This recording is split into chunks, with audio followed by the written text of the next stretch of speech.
Hello! Ito nga pala yung video namin nung linggo, alas 5 ng umaga. Pumunta kami sa tinatawag na Sunday Market. Doon pwedeng magtinda. Kapag mayroon kang mga damit na luma na hindi mo na kailangan, mga gamit, mga shoes, pwede ka rin doon mag-display. Kami pumunta lang kami doon para mamili. Kasi nga, mga used clothing ngayon, bumili kami ng mga pang-winter kasi nga ginaw-ginaw. Mahal naman sa mall. Kaya nagtitipid muna kami kasi nga wala pa akong trabaho. Recession kasi dito sa New Zealand. Kaya hina yung hiring.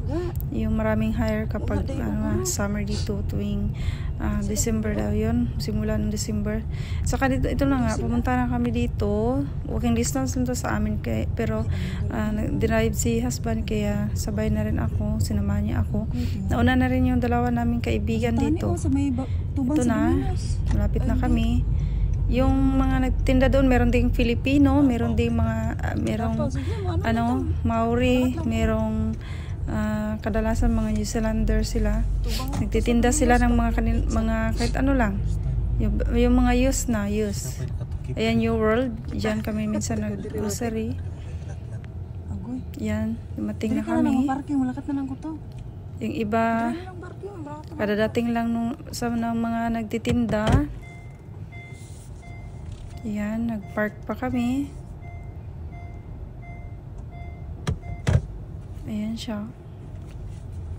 Meron ng mga tao. Ayan, may sasakyan. May nagtinda rin ng coffee. Bumili kami ng jacket na pang winter. Kasi nga sobrang ginaw dito. Ayan. Yung iba hindi pa naka-display. Yan si husband. Yung iba kararating pa lang. I-display pa nila.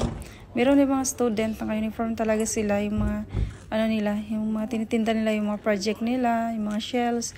Yung iba naman, tinitinda nila yung gawa nila mga tinapay. Naka-uniform sila kung saan galing school sila. Yun. So,